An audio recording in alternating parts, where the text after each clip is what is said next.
Boa noite, irmãos, a paz do Senhor. É, mais um dia, mais uma noite, né? Na graça de Deus, na presença de Deus. Eu quero já assim, também justificando, né, com os irmãos que na semana passada eu acabei não fazendo a gravação do nosso vídeo, né, da mensagem. E foi a semana passada, devido ao falecimento da irmã Severina. Então foi uma semana muito corrida, né? Foi uma semana muito cheia para todos nós aqui em casa e acabei não conseguindo fazer a gravação, tá bom? Mas eu estou aqui para trazer uma mensagem por parte do Senhor para nossas vidas, amém? E antes de terminar também, eu quero passar também uma outra palavra que o Senhor colocou no meu coração para me transmitir para os irmãos, para a igreja, amém? Vamos abrir a palavra do Senhor, irmãos. Quero, assim, estar vendo um texto, um capítulo, livro de Jonas, profeta Jonas, que você possa acompanhar comigo, lá no finalzinho do livro do profeta Jonas, no capítulo 4. Vou pegar o último capítulo, tá? Bem pequenininho, só tem 4 capítulos mesmo. E eu quero ver com os irmãos a partir do versículo 9, tá bom? Do 9 ao 11, finaliza aqui. Amém? Jonas, capítulo 4, versículo 9 ao 11. Então perguntou Deus a Jonas: é razoável esta tua ira por causa da planta? Ele respondeu: é razoável a minha ira até a morte. Tornou o Senhor: tens compaixão da planta que não te custou trabalho, ao qual não fizeste crescer, que numa noite nasceu e numa noite pereceu? E não hei de eu ter compaixão da grande cidade de Nínive, em que há mais de 120.000 pessoas que não sabem discernir entre a mão direita e a mão esquerda, e também muitos animais? Amém? Até aqui vamos orar, vamos pedir a direção de Deus, né? Que o Senhor venha falar conosco pelo poder da sua palavra, que Deus venha trazer nesse momento paz aos nossos corações, que é o Senhor a tua palavra, Senhor. Vamos orar, fecha teus olhos, Senhor, meu Deus. Obrigado por essa oportunidade, por esse momento, por esse dia, Senhor, pela tua presença, guardando as nossas vidas, nos fortalecendo a cada dia. Teu é o poder, tua é a glória e o poder e o domínio e a majestade para tudo sempre, Senhor. Nós estamos aqui diante da tua palavra e queremos ouvir a tua voz, Senhor. Que agora, Senhor, todo medo, toda insegurança, tudo que fica pairando nas nossas mentes, para nos afastar, nos tirar, Senhor, a atenção da tua palavra, que o Senhor venha agora, Senhor. Aleluia, trabalhar nos nossos corações, na nossa mente, e envia sobre nós a tua palavra santa e revelada. E fala, Senhor, conosco. Fala lá no profundo, lá no nosso interior, Senhor. Trazendo, Senhor, paz, conforto, sim, o Senhor aumentando a nossa fé, esperança nova nos nossos corações a cada dia, é o que eu te peço, Senhor, e age pelo poder da tua palavra no nosso meio, abençoa cada família, visita cada lar, é o que eu te peço, te agradeço, em nome de Jesus, amém, graças a Deus. Irmãos, eu peguei aqui esse final, né, do livro de Jonas, e só para nós resumirmos aqui, que nós conhecemos a história de Jonas. Jonas, ele recebeu uma missão do Senhor, né? A gente sabe isso no capítulo 1, quando Deus mandou, né, que ele fosse até a cidade de Nínive, e ele pegou o navio e foi para Tarsis.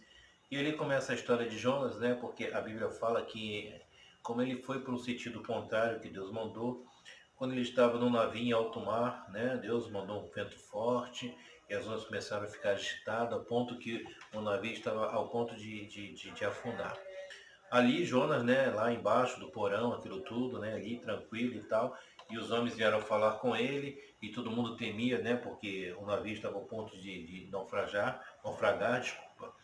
E aí ele declarou, né, que aquilo tudo era por causa dele, porque ele era hebreu, que servia ao Senhor, e que tinha desobedecido a voz do Senhor, por isso veio aquele forte vento. Os homens pegaram ele e lançaram no mar, e a Bíblia diz que ali o mar se acalmou, né, e Deus preparou um grande peixe que engoliu Jonas. E no ventre ali do peixe, ele se arrepende, ele faz uma oração, né?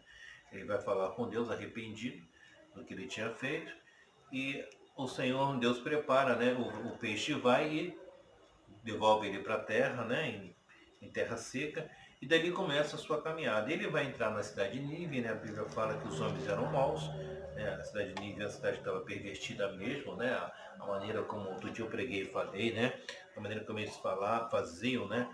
Tipo um canibalismo, esquartejavam as pessoas, cometiam coisas terríveis ali. Então ele começa a anunciar 3 dias, ele percorre a cidade em 3 dias, era necessário 3 dias para percorrer a cidade de Nínive. Ele vai percorrendo, anunciando, arrependei-vos, né? E ele começa a anunciar aqui, né? Para que ele se arrependesse, né? Por causa do castigo para a mão do Senhor. E a Bíblia fala que todos creram, né? No capítulo 3 fala que os nivitas creram em Deus e proclamaram o jejum. Eles creram na palavra que Jonas pregou, sabiam que estavam no erro, se arrependem, e até o rei e se veste de pano de saco, vão levantar um jejum, né? Um jejum para todas as pessoas de Nínive, inclusive para os animais, e vão se consagrar a Deus pedindo perdão e se arrependendo. Depois que acontece isso, Jonas ele vai ficar abatido, né? Ele vai questionar a Deus, né? No capítulo 4, eu já vi o versículo 9 com os irmãos, que ele fala, sabia que o Senhor é Deus de misericórdia, Deus é compassivo, né? E antes ficasse na minha terra e tudo e tal. E é onde a gente vem aqui, aí o que acontece? Ele vai fazer, né? No capítulo 4 mesmo, a Bíblia fala que ele sai assim para o lado da cidade, então Jonas saiu da cidade, capítulo 4, versículo 5, e assentou-se ao oriente da mesma, sentido oriente. Ele fez uma enramada, né? Uns ramos lá de trigo, ele fez ali e repousou debaixo, à sombra, né? Ficou ali. E a Bíblia fala que Deus fez com que uma planta crescesse do lado dele, olha lá. Então o Senhor fez, versículo 4, capítulo 4, versículo 6. Então fez o Senhor Deus nascer uma planta, que subiu por cima de Jonas, né? Para que fizesse sombra sobre a sua cabeça. Deus fez com que uma planta nascesse ali, crescesse, fizesse uma sombra para ele, por causa do sol, né? Para aliviar o seu desconforto, diz aqui a palavra. Então ele se alegrou ali. Só que a Bíblia fala que no dia seguinte, capítulo 4, versículo 7, ao subir da alva, enviou um verme, Deus enviou um verme, qual feriu a planta e ela secou. E nascendo o sol, Deus mandou um vento calmoso, oriental, e o sol bateu na cabeça de Jonas. Então ele ficou sobre o sol, né? Deus tinha colocado aquela planta, fazia a sombra, depois no outro dia tirou e viu o sol sobre a cabeça. E ele pediu para si a morte, melhor que ia morrer e tal. Então vem aqui, Deus fala, né? Então perguntou se era razoável a ira dele por causa da planta que ele não tinha feito nem fizesse crescer, né?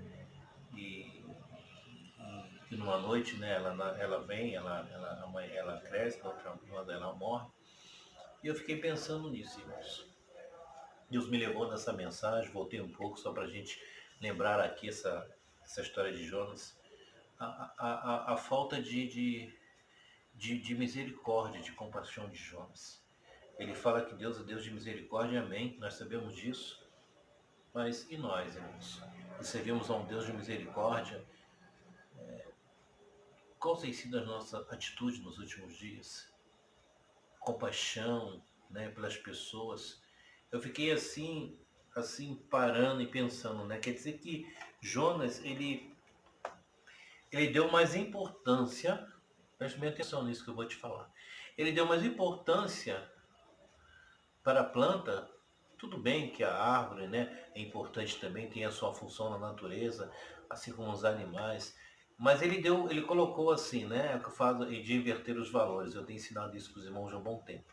Ele colocou aquela planta assim acima, né, das vidas, de muitas vidas que estavam se perdendo, de muitas almas que ali estavam cometendo aquele pecado diante de Deus e que poderiam realmente perecer no seu pecado e se caírem no juízo eterno de Deus.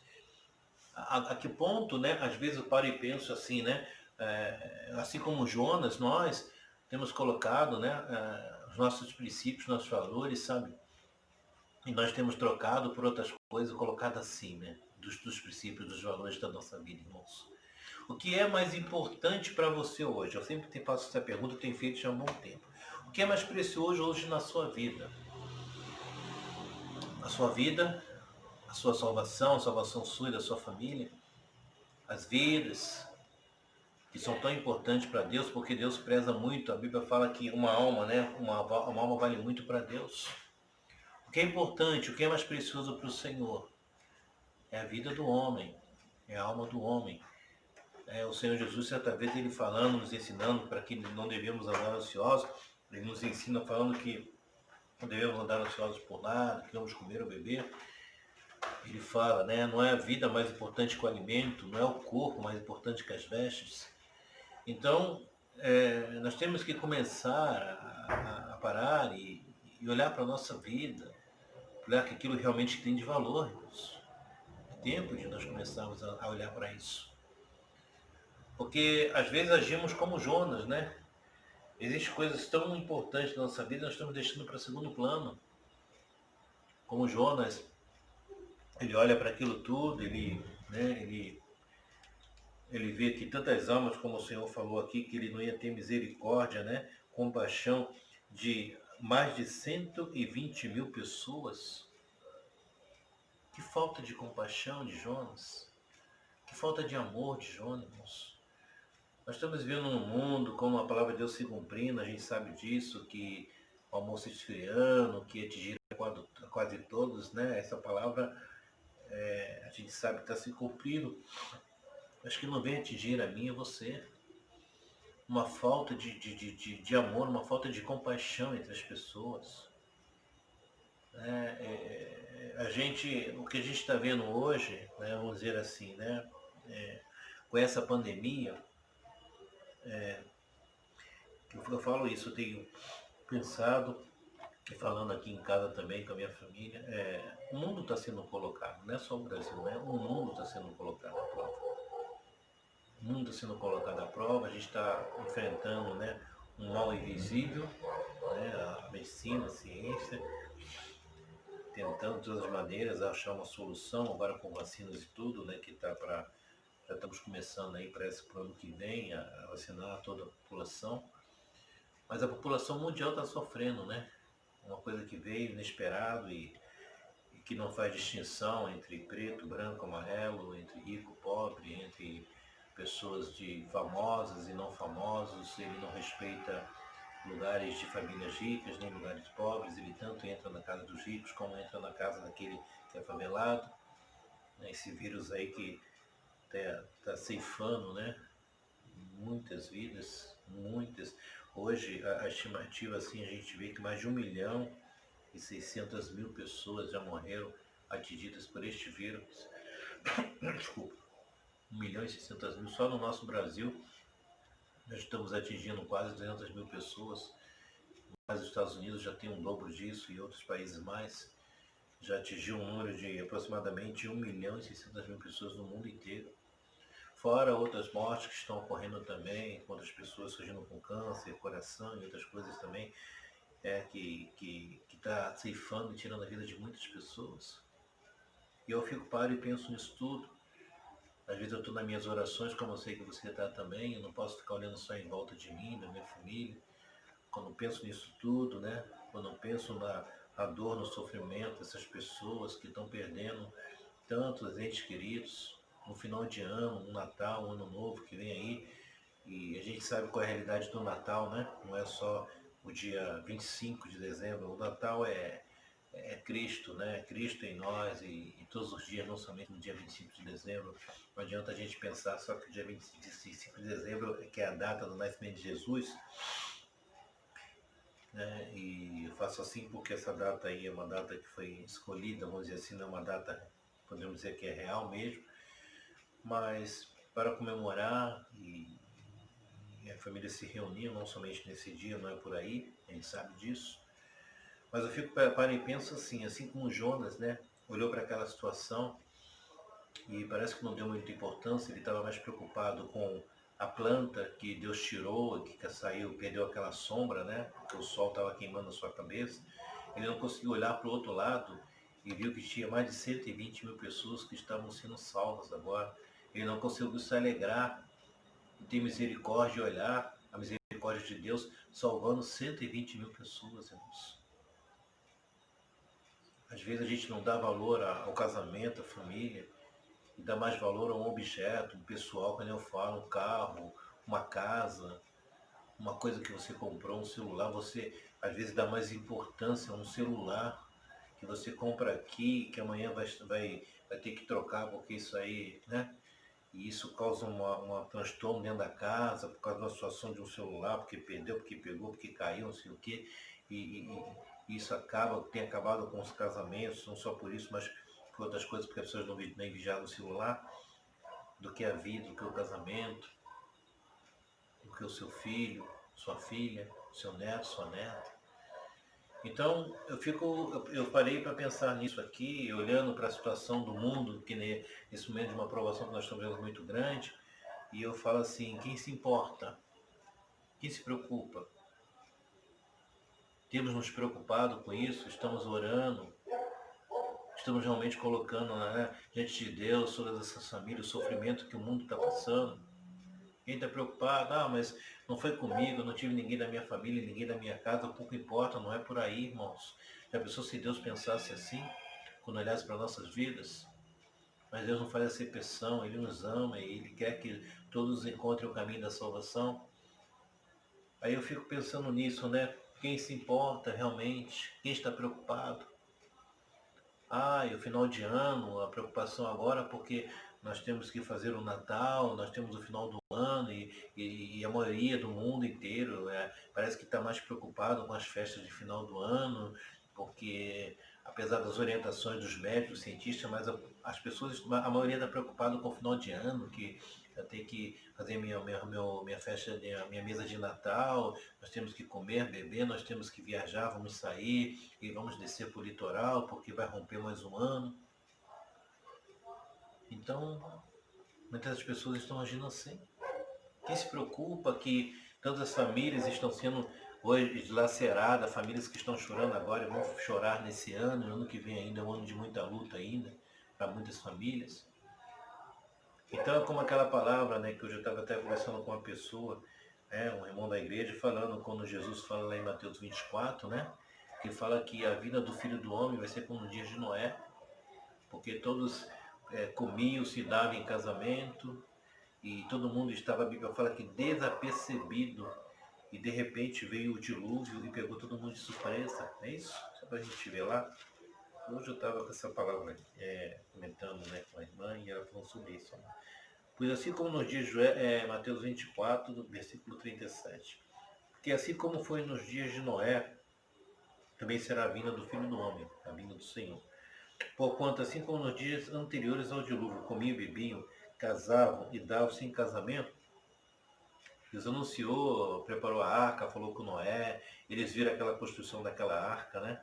O que estava acontecendo, porque a arca gigante daquelas pessoas talvez achavam até que Noé era louco construindo aquilo, mas quem estava se importando com aquilo? Ah, vamos viver, vamos comer, vamos beber, porque isso tudo não vai, né, acontecer. E a Bíblia diz que foi no dia de Noé foi assim, né? E não o perceberam, senão quando veio o dilúvio, ele os levou a todos. Assim será a vida do Filho do Homem. Então, de repente veio o dilúvio, né? As pessoas ali desapercebidas, sem se preocupar com nada, e foram todos atingidos pelo dilúvio. E assim vai ser a vida do Senhor também, porque o mundo vai estar disperso mesmo, porque as pessoas acabam olhando muito para esse mundo, se prendendo muitas coisas desse mundo. Então eu quero assim acordar a igreja para isso, que o que aconteceu com Jonas, um profeta de Deus, né, um homem que era a boca do Senhor.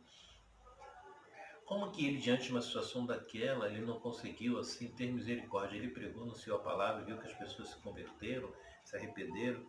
Ele deveria se alegrar, né? Com aquelas vidas que estavam sendo ali restauradas, né? Mas não, irmãos. Ele vai se preocupar com uma planta. Tudo bem, uma árvore é importante, quando eu volto a falar, mas veja bem as almas que estavam se perdendo em Nínive. Eu quero te chamar a atenção isso hoje para a tua vida. Talvez tem coisa na sua vida que está se perdendo e você tem que começar a atentar para isso. Coisas importantes, laços de família, amor, sabe? Coisas preciosas na vida da gente hoje, como a nossa vida é tão preciosa, porque depois que fecharmos os olhos, nosso tempo aqui na Terra acabou e nós vamos estar ali aguardando o dia do Senhor, né? O dia que a trombeta vai soar, né? Como Deus louvores que falam. Fechamos os olhos aqui e vamos entrar no sono profundo e aguardar o dia do Senhor. Os que estiverem vivos vão ser levantados, mas os mortos, os que se vão, entram agora num sono profundo até o dia do Senhor. Então, para que a gente comece a ficar atento, sabe? Para que não aconteça a mesma coisa que aconteceu com Jonas. Deus vai chamar a atenção de Jonas e vai despertar ele para isso. Que ele tinha que olhar e se alegrar e ter misericórdia daquelas pessoas. Não ficar irado como ele ficou ainda, descontente, né? Ele fala que ele ficou descontente porque Deus estava ali, né? Tendo misericórdia de um povo que poderia perecer e ser todo destruído pelo seu pecado. Mateus capítulo 9, vamos ver aqui, capítulo 9, né? Aqui a Bíblia fala, a partir do versículo 10, que Jesus ele comia com os pecadores, né? E muitas vezes ele era criticado, ele era apontado por isso. Não que Jesus, né, se envolvia com o pecado dos pecadores, não que ele entrava naquela bebida, aquilo tudo, mas ele comia no intuito de quê? De trazer aquelas almas para o reino de Deus, que eram pessoas perdidas, né? Assim como a igreja hoje também tem que aprender a receber os pecadores para que eles possam ser salvos e ser libertos. Então a Bíblia fala aqui, Mateus capítulo 9, fala assim, versículo 10, e sucedeu que, estando ele em casa, à mesa, muitos publicanos e pecadores vieram tomar lugares com Jesus e seus discípulos, tá vendo? Muitos pecadores, publicanos, pessoas que, né, ali eram mal vistas pelos judeus, né, cobradores de impostos, como Zaqueu, aquilo tudo, eram criticados, eram perseguidos pela sociedade da época, pelos judeus, porque se achavam totalmente santos. Então aquelas pessoas vinham procurar refúgio em Jesus, né? Vinham procurar refúgio em Jesus. E Deus diz assim, ora, vendo isso, os fariseus perguntaram aos discípulos, por que come o vosso mestre com publicanos e pecadores? Olha lá. Né? Tem igrejas que são chamadas de porta aberta quando ela abre as portas para receber pessoas, tráfico, pessoas doentes, ladrões, isso, aquilo, e a igreja ainda é algo de ser apontado, né, por muitos, né? Mas Jesus, ouvindo isso, disse, os sãos não precisam de médico, e sim os doentes. Ide, porém, e aprendei o que significa. Olha, essa palavra Deus aqui falou muito comigo. Misericórdia quero e não holocaustos, pois não vim chamar justos, e sim pecadores ao arrependimento. Ele diz aqui que ele veio para os doentes, né? E a gente sabe que a igreja está aberta para os doentes mesmo, né? Porque quem está bom não precisa de ir para o médico. Se você está se sentindo bem, se você está tudo bem com você, o que você vai fazer no médico? Você vai chegar lá e falar para o doutor o quê? O médico vai te atender, você vai falar assim, você veio aqui porque não vim aqui porque está tudo bem, doutor. Não sinto dor de cabeça, minha pressão está ótima, meu coração está batendo tranquilo, meu rim está excelente, meu filho também. O médico falou para ele, o que você está fazendo aqui? Você é louco? Só vai para o médico quem tem doença, ou sente algum sintoma, né? Às vezes a gente vai porque a gente está sentindo algum sintoma, a gente chega no médico e fala, ó, estou sentindo mal-estar e tal. Então, os doentes precisam. A igreja está lá para todos nós, que precisamos mesmo do nosso médico Jesus Cristo, que está ali para nos curar, né? Restaurar, curar as nossas feridas, né? Tirar as nossas enfermidades. Então ele vai dizer isso, ele fala assim, ide e aprendei o que significa misericórdia quero e não holocausto, pois não vim chamar justos, sim pecadores. Então essa palavra Deus falou muito aqui no meu coração, porque assim, nós, a Igreja de Cristo hoje, nós precisamos aprender o que é misericórdia. Ter misericórdia, ter compaixão, né? A pandemia está sendo deixada até como uma prova para a sua vida, para a minha vida hoje. Para ver se eu consigo olhar e ver tudo isso que está acontecendo com o mundo todo, com as pessoas, eu posso olhar e ter compaixão. Quando eu vejo as pessoas ali, né, chorando, as pessoas que estão perdendo seus familiares, quando eu olho meu vizinho sofrendo por um problema, que eu vejo que a dificuldade dele está ali, tentar ali me aproximar para tentar ajudar de alguma maneira, se eu puder ajudar. Sabe, nós temos que aprender ao que é ter misericórdia, não olhar as coisas que estão acontecendo dentro da nossa casa ou em volta e simplesmente como o bom samaritano, né? Ser como o fariseu, né? Ser como o levita, que vê um homem caído todo machucado depois de apanhar tanto, né? Dos salteadores, e ele passa de longe. Ele nem para avisar alguém, né? Se eles não pudessem fazer nada, o levita, ou o sacerdote, mas pelo menos parasse, chamasse alguém, ó, alguém precisa acudir esse homem que ele está machucado e não posso. Mas nem isso. Eles passam e olham como se não tivesse nada, como se fosse um objeto qualquer jogado no meio da rua. Que falta de amor, que falta de misericórdia. Só se preocupando com ele, com a sua vida. Eu sei que você tem a sua vida, eu sei que você tem as suas atribuições, suas preocupações também. Deus sabe disso. Mas a Bíblia fala, bem-aventurados os misericordiosos, porque vão alcançar misericórdia. Então é um momento de reflexão para nós, como Igreja de Cristo, né? Porque a gente não pode deixar as coisas passar desapercebidas assim, irmãos. Não ter um sentimento, não ter um amor de Cristo dentro de nós, porque o amor de Deus dentro de nós nos leva, muitas vezes, a chorar, né, com aqueles que choram, sabe, a misericórdia que eu falo, estou com dó, sofrer com aquelas pessoas que estão sofrendo. Aquele sentimento de tristeza como se alguém mesmo ali seu, da sua própria família, da sua própria convivência. Mas muitos hoje olham e as pessoas estão festejando, vão festejar, vamos ver o Natal, vamos se preparar. Sim, faça o seu Natal, reúne a sua família, agradeça a Deus por mais um ano. Faça mesmo, não estou falando para você ficar agora sem fazer nada na sua casa e viver chorando pelos cantos, não. Mas eu quero que você desperte para isso. Agradeça a Deus pela sua vida, pela sua família, pela proteção de Deus que tem entrado na sua casa. Glorifique a Deus por tudo que Deus tem feito, mas não se esqueça de olhar por aqueles que precisam. Dessas pessoas que sofrem, aqui Oséias, capítulo 6. Oséias, capítulo 6, vamos ver aqui. Deus fala sobre Efraim e tal, e o Senhor fala assim, capítulo 6, versículo 4, o Senhor fala assim, que te farei, ó Efraim? Que te farei, ó Judá? Porque o vosso amor é como a nuvem da manhã e como o orvalho da madrugada que cedo passa. Um amor que, assim como o amor por Deus, né? Amar Deus só naquele momento que precisa, depois que consegue aquilo que tanto deseja, abandona a Deus. Um amor, às vezes a gente fala aquele amor por interesse, né? Eu gosto tanto do fulano, gosto tanto até que ele te ajude em alguma coisa, faça alguma coisa que você está querendo, depois você abandona ele. Que amor é esse? Um amor passageiro. Um amor. E esse amor que nós estamos construindo por Jesus, esse amor não vai nos levar ao céu, não, irmãos. Né? O amor pelo nosso Deus tem que ser aqui dentro profundo, verdadeiro. Ele fala, ó, um amor passageiro. Por isso os abati por meio dos profetas, olha aí Deus, do próprio Deus, né? Com as mãos sobre o seu povo. Pela palavra da minha boca os matei. Deus falando ali, né? E os meus vídeos saíram como a luz. Pois misericórdia quero e não sacrifício, e o conhecimento de Deus mais do que holocaustos.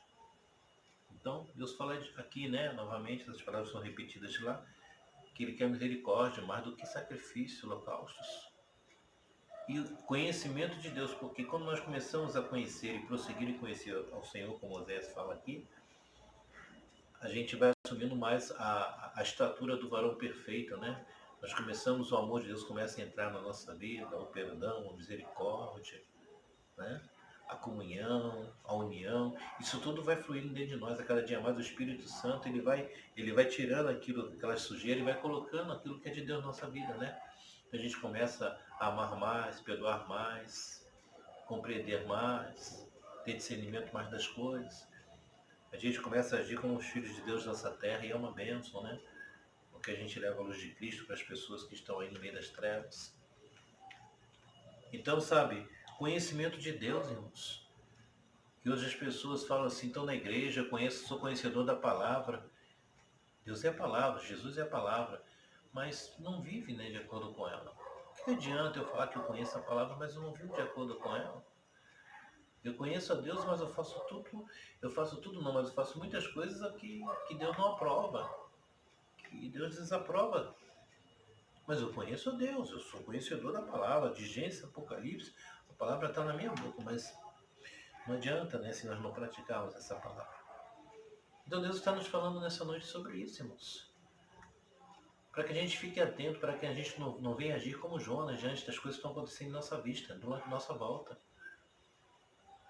Aquela bênção que foi daquela cidade toda sendo resgatada por Deus, e Jonas simplesmente ignora aquilo tudo e vai reclamar por causa de uma planta.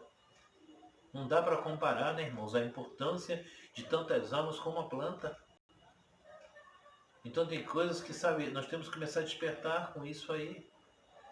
E Deus está nos falando isso, que Ele quer de nós esse amor, essa compreensão, essa misericórdia. A igreja tem que agir dessa maneira. Mateus ainda, no capítulo 12, aqui essa palavra aqui, olha essa aqui em Mateus capítulo 12, fala assim, ó. Por aquele tempo, em dia de sábado, passou Jesus pelas searas, ó. Ora, estando os seus discípulos com fome, entraram a colher espigas e a comer. Estavam com fome, tinham que se alimentar. Os fariseus, porém, vendo isso, disseram-lhe, eis que os teus discípulos fazem o que não é lícito fazer no dia de sábado. Sábado, né? Aquela lei do sábado, né? A lei do sábado do Senhor, né? Do lei mosaica lá. Mas Jesus lhe disse, não lestes o que lhe fez Davi quando ele e seus companheiros tiveram fome? Como entrou na casa de Deus e comeram os pães da proposição, nos quais não lhe era lícito comer, nem a ele, nem os que com ele estavam, mas exclusivamente os sacerdotes. Então Jesus está falando, vocês estão falando, eu sou meio de sábado, mas realmente tem um texto da palavra do Senhor de Davi, que tinha aquele exército de Davi, estavam com fome, não tinham o que comer, e o sacerdote permitiu que ele comesse ali os pães, que era da proposição. Para quê? Para matar a fome, porque eles estavam com fome. E deixar aqueles homens morrer de fome. Então Deus olha ali e permite, né, para que ninguém caísse em condenação. Então ele diz, ou não leste na lei que ao sábado os sacerdotes no templo violavam o sábado e ficavam sem culpa, pois eu vos digo, violavam o sábado, faziam ofertas para Deus que não agradavam a Deus. Então ele diz aqui está quem é maior que o templo, Jesus. Mas se vós soubéssemos o que significa misericórdia quero e não holocaustos, não terias condenado inocentes, porque o Filho do Homem é Senhor do sábado. Então, a respeito do julgamento que ia acontecer, mas ele fala, se vós novamente soubesse que Deus quer misericórdia, quando Deus olha para a nossa vida, Ele tem misericórdia. Eu gosto muito dessa palavra, que eu sempre falo com alguns irmãos, né? Gosto muito de Lamentações de Jeremias 3, 23, 24, por ali que ele fala que a misericórdia do Senhor se renova a cada dia. A misericórdia é tão preciosa nas nossas vidas, né? Senão não seríamos consumidos. Então ele volta a falar, aqueles homens tinham que se alimentar. Jesus também, quando estava ali, aquela multidão em volta, no segundo milagre da multiplicação, ele mesmo quando estava no primeiro milagre da multiplicação dos pães e dos peixes, ele pergunta para o Filipe, que estão ali, como é que nós vamos se fazer para alimentar essa multidão? Deus está vendo que o povo está com fome, não é dispensar aquele povo com fome. Se vira, veio me seguir, agora se vira. Não, Deus está preocupado que aquelas pessoas se alimentar. E Jesus vai fazer um milagre para alimentar, sustentar aquela multidão. Deus está se preocupando, sim. Você precisa trabalhar, você precisa do alimento. Deus sabe. Se você está passando necessidade, fome, Deus não quer que você passe a fome, porque Deus sabe que você precisa do alimento. E Deus vem agindo em misericórdia. Muitas vezes Ele envia pessoas para abençoar a sua vida, para trazer o alimento, aquilo que você precisa. Mas é atitude que nós temos que ter de misericórdia, né? Hoje, muitas vezes, a gente está olhando as situações em nossa volta, as pessoas, e a gente não tem um gesto, a gente não tem atitude. E pior do que isso, às vezes a gente não tem um gesto nem atitude e ainda condena aquele que faz. Critica. Você é fogo, você faz isso porque... Ainda critica. Nós estamos agindo igual o fariseu, ainda pior que o fariseu. Então eu quero trazer essa mensagem hoje para os nossos corações para pensarmos bem. Se nós estamos agindo com misericórdia, que ter misericórdia das pessoas que estão necessitadas, das pessoas que estão em nossa volta, aquelas pessoas que precisam de uma ajuda, se nós olhamos com os olhares de misericórdia, de compaixão por essas pessoas necessitadas. Olha aqui um exemplo que eu quero deixar para os irmãos, eu não vou ler para nem aprofundar muito por causa do horário. Êxodo capítulo 2 fala do nascimento de Moisés. A gente sabe que foi dada uma ordem para que matasse todos os meninos, né? O povo estava aquecendo e Faraó deu uma ordem ali. Então, como Moisés nasceu, ele foi escondido, só que chegou um momento que não tinha mais como esconder, e a sua mãe lançou ele pelo rio abaixo, né? Pelo rio ali, ele foi descendo, a Miriam foi acompanhando, colocou ele num cesto e lançou ele sobre a margem do rio lá, do Nilo, né? E a Bíblia fala nisso, capítulo 2, versículo 5 diz assim: desceu a filha de Faraó para se banhar, filha de Faraó, no rio. E as suas donzelas passeavam pela beira do rio. Vendo ela o cesto no arraial, enviou a sua criada e o tomou. Abrindo, viu a criança, eis que o menino chorava. Teve compaixão dele e disse: este menino é dos hebreus. Olha, irmãos, você fala, pastor, mas uma criança mas tem gente que não dá importância. Se é uma criança, uma pessoa pedindo, ela poderia não ter compaixão, sabe? Porque era filha dos hebreus, ela era filha de Faraó. E eles eram escravos, como que diz? Deixa morrer, deixa essa criança morrer, ir embora, vai descer o rio abaixo. A gente sabe que Deus tinha um propósito, mas colocou no coração daquela mulher uma compaixão. Quando ela viu aquela criança chorar, aquilo doeu dentro dela.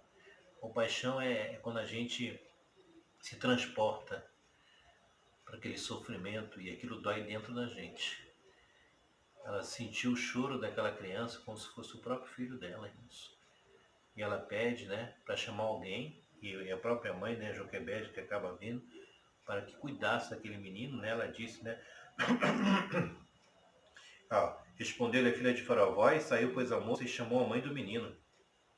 Então disse a filha de Faraó, leva este menino e cria-o, pagar-te-ei teu salário. E a mulher tomou o menino e o criou. Sendo já grande, trouxe a filha de Faraó, e aí, Moisés, a gente sabe da história que ele cresceu no meio do Faraó. Então, olha só, irmãos. É olhar e ter uma atitude, né? Ela poderia, como muitas pessoas, tem mães aí que estão largando o filho aí, ó, na porta de um tem um filho e joga na porta de alguém, quando não joga no meio do mato aí. Não tem um pingo de amor, não tem um pingo de compaixão e misericórdia pelo seu próprio filho. Deus quer misericórdia, irmãos. Que a gente possa ter misericórdia. E aqui, antes de eu terminar, eu quero ver um texto aqui com os irmãos em Romanos. Vou ler aqui esse último texto. Isso Deus martelou muito no meu coração, essa palavra, porque a igreja precisa tomar um posicionamento. Os dias são difíceis, mas a igreja ela tem que tomar uma postura de igreja no mundo, né? Porque para isso foi deixada a igreja de Cristo aqui. Romanos 9, Paulo diz assim, ele fala, a rejeição de Israel não é incompatível com a justiça de Deus. Então ele diz assim, que diremos, pois? 9,14, Romanos 9,14. A injustiça da parte de Deus de modo nenhum. Pois ele disse a Moisés, terei misericórdia de quem me aprouver ter misericórdia, e compadecer-me de quem me aprouver ter compaixão. Assim, pois, não depende de quem quer ou de quem corre, mas de usar Deus a sua misericórdia. Porque a Escritura diz a Faraó, para isso te levantei para mostrar de ti o meu poder e para que o meu nome seja anunciado por toda a terra. Logo, tem ele misericórdia de quem quer e também endurece a quem lhe apraz. Aí fala assim, é injusto, Deus está sendo injusto? A rejeição de Israel é compatível com a justiça? De jeito nenhum, irmãos. A rejeição de Israel não é incompatível, porque foi um povo que tinha uma promessa de Deus, uma aliança que Deus fez desde lá do nascimento de Isaac, só que muitas vezes abandonou Deus, levantou outros deuses, seguiu outros deuses, se misturou com o povo pagão e fez todas as coisas erradas. Terei misericórdia de quem me aprouver tem misericórdia. Você acha que Deus é injusto? Se eu faço tudo aquilo que é errado, se eu cometo delito, se eu não me arrependo, se eu não estou nem aí para as coisas que Deus está falando, se eu não obedeço a palavra de Deus, não tenho respeito com as coisas de Deus, faço tudo de errado, porque Deus está vendo as coisas que eu faço, se eu sou um homem corrupto, cheio de coisa errada, não tem, Deus tem misericórdia, se Deus não tiver misericórdia da sua vida, Ele está sendo injusto, por quê? Se você não anda num caminho justo, se você não anda reto, Se você não teme a Deus, não obedece, não tem respeito pelas coisas de Deus, onde é que Deus está sendo injusto com você? Por isso ele diz, esse Deus é eterno, ele é o Senhor de tudo, e eu louvo a Deus por isso. Ele diz, eu terei misericórdia de quem eu quiser ter misericórdia, porque Deus é que conhece o coração do homem. A quem me aprover ter misericórdia eu vou ter. Então sabe, igreja, Deus quer realmente um recomeço, uma nova história, mas que a igreja possa aprender o que quer ter misericórdia, com atitudes, com gestos. A misericórdia é isso, né? Na definição mesmo, é sentimento de dó, solidariedade por alguém que caiu numa situação, numa tragédia, né? Aí a compaixão é o sentimento que você tem de se identificar com aquilo, né, que a pessoa está passando e você, assim, você quer fazer o quê? Você quer ajudar, você tenta aliviar, compartilhar aquilo que a pessoa está passando. Isso é ter compaixão. Como aquele samaritano, vamos voltar ao samaritano. O que ele fez? Ele viu aquele homem caído, ele foi lá e se envolveu no problema do homem. Isso é ter compaixão. Pegou o homem, colocou no seu cavalo e limpou com óleo as suas feridas, levou o homem para um local, pagou tudo, falou, o que ele gastar eu vou aqui, vou voltar, vou acertar. Você sente a dor, você se envolve com aquele problema, aquilo te dá tristeza, choro, e você, de alguma maneira, você quer aliviar, você quer ajudar aquela pessoa, você fica inquieto, você vai orar, você, meu Deus, o que eu posso fazer? Você fica angustiado, porque você quer ajudar. É como Jesus, né? Olha para a gente, tem misericórdia e vem nos socorrer. Quando vê a gente caído ali, ele escuta os nossos choros, como escutou a aflição de Israel, e desceu para ajudar o seu povo. Agora, hoje tem uma palavra que está em modinha aí, que todo mundo fala, que é a empatia. Empatia, hoje a pessoa fala empatia, né? Agora, a empatia, né? O que é a empatia? É se identificar com uma outra pessoa. Aquilo que você se identificar e, a fim de compreender o que ela sente. É uma compreensão. A empatia diz assim, que você tem que compreender o sentimento da pessoa, aquilo que compreender aquele sentimento, aquela reação emocional da pessoa. Né? É como assim, por exemplo, é, todo mundo, né, tem as suas diferenças, ninguém é perfeito, né? Eu sei que você tem seus defeitos e suas qualidades, eu compreendo isso. Só compreendo, isso é empatia. Para não ver, né, essa dissensão, essa briga, então eu compreendo, eu entendo, né, esse seu lado emocional, tem compreensão, que você é uma pessoa assim e tal, eu entendo isso, né, ele compreende o que a pessoa sente, não fica naquilo, porque é só isso. Deus chamou a gente para ter empatia ou para ter compaixão? O que adianta eu chegar e compreender que você, sabe, uma pessoa que é assim, uma pessoa que está que é triste porque você está com seus problemas lá e tudo, mas eu entendo isso, não vou entrar em nenhuma discussão com você, vou conviver com você em harmonia, você fica lá no seu canto, eu fico aqui na minha e não faço nada para tentar te ajudar. Não me envolvo com seu problema, não quero saber.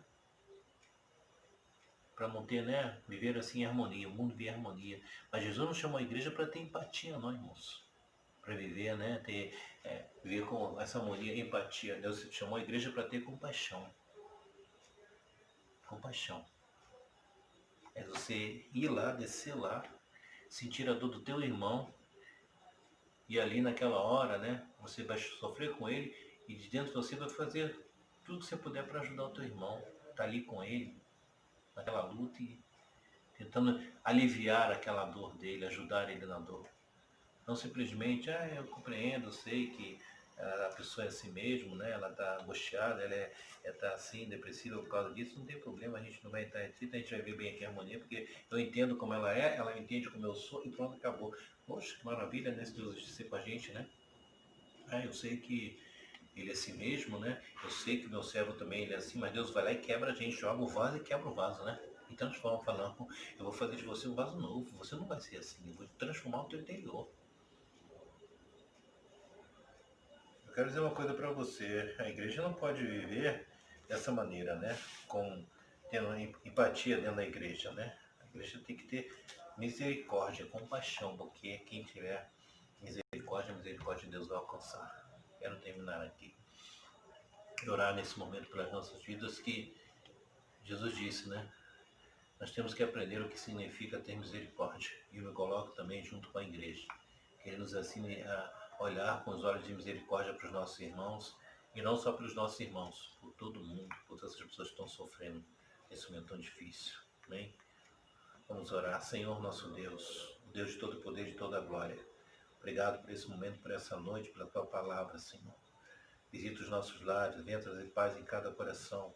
Continua abençoando, guardando as nossas vidas como o Senhor tem guardado, Senhor. O Deus de misericórdia, assim como naquele dia o cego, Senhor, Bartimeu clamou: Filho de Davi, tem misericórdia de mim. E o Senhor foi de encontro àquele homem e libertou e trouxe a visão. Assim, Senhor, nos ajuda a não fazermos como Jonas, olhando e preocupado com uma planta onde tinha uma multidão, uma nação, mais de 120 mil pessoas precisavam da salvação, meu Deus. Abre os nossos olhos para que a gente possa olhar com os teus olhos, ter compaixão um dos outros, ter misericórdia, Senhor.